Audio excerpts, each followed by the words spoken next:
The Pharaoh had very high power in the land. Nobody could look him in the eye.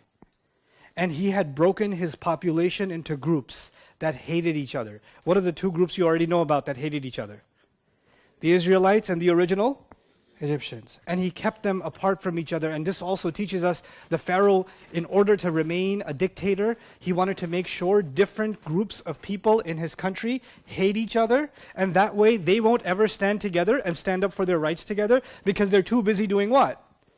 Hating each other. And that's when he can do whatever he wants. Sounds familiar in today's politics? Right? That's the Fir'aun's policy. جَعَلَ أَهْلَهَا شِيَعًا. And then he says, the next part of his strategy, Allah says, يَسْتَضْعِفُ طَائِفَةً مِّنْهُمْ. He took one group among them and especially made them victims. Who did he make into victims? The Muslims of that time. The Israelites are the Muslims of that time. And how did he make them victims? يُذَبِّحُ أَبْنَاءَهُمْ وَيَسْتَحْيِي نِسَاءَهُمْ. He would slaughter their boys and let their women stay alive. Why would he let the women stay alive? Because he still wants future slaves, doesn't he? He still wants more children later on. Because he still needs a new workforce. Just can't have too many of them. He would slaughter the children. And I gave you the story of how he would do that in the preview, right? So he would do that, and he said, Allah says, إِنَّهُ كَانَ مِنَ الْمُفْسِدِينَ. He used to be from those the most evil kinds of, what kind of evil human being would be okay with killing babies? And not just one or two, thousands of them as a policy, and say, oh, that's good for the country. It's okay, it's good for the country. This was the kind of person that spread great amounts of corruption. You know, I sometimes cringe when I look at our dollar bill and there's a pyramid on it, and we celebrate the great Egyptian empire.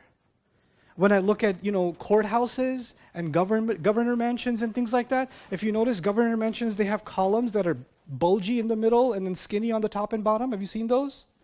That's Egyptian architecture. They want their architecture to look like the ancient Egyptians because they looked up to them. They mimicked them. They say, we're the new Egypt. We're the new great empire. So people don't look at the evil that they did. People just look at the buildings they built and the government that they had and the control that they had. And Allah says, وَنُرِيدُ. Now listen to this part. This is still the opening. Allah says, وَنُرِيدُ أَن نَمُنَّ عَلَى الَّذِينَ اسْتُضْعِفُوا فِي الْأَرْضِ وَنَجْعَلَهُمْ أَئِمَّةً وَنَجْعَلَهُمُ الْوَارِثِينَ. Now this is confusing. He says, in our plan, Allah says, the king has his power. He's got all these slaves. He can do whatever he wants with them. And Allah says, our plan is to take those that were turned into victims. Who was turned into victims? The Israelites. He says, we wanted to make those people, give them a special favor, and then give them stable government on earth. نُمَكِّنَ لَهُمْ فِي الْأَرْضِ. Okay. And he says, نَجْعَلَهُمْ أَئِمَّةً. We wanted to make them into leaders. Hold on a second. Make who into leaders? The Israelites. Do the Israelites have any government? Where do they live? Okay, let me ask you something. If you take the poorest neighborhood in America, the poorest neighborhood in this country, and you take some people from there and remove the people from the White House and put them there as government, are you going to have a stable government or an unstable government? Probably more stable than what we have now, but still, generally speaking, would you have a more or less stable government? Why? Because people like that have no experience in what? In God. They don't have any experience in leadership. They're so weak, they can't even protect their own household. Soldiers walk in and kill children and they can't do anything about it. And now they're in charge of an entire country. Allah says, the people who were made victims, I wanted to turn them into leaders. And I wanted to turn them into inheritors. وَنَجْعَلَهُمُ الْوَارِثِينَ. What's an inheritor? When does somebody get an inheritance? Anybody know? When does somebody get an inheritance? When someone dies. So Allah is saying they're not just going to get land, they're going to inherit land. But in order to inherit land, somebody has to what?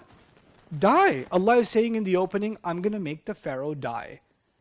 And I'm going to give them the kingdom that the Pharaoh once had. The Pharaoh being the mightiest king on earth at the time. The Pharaoh being the mightiest empire on earth at the time. Everybody else on earth was either afraid of the pharaohs or looked up to the pharaohs.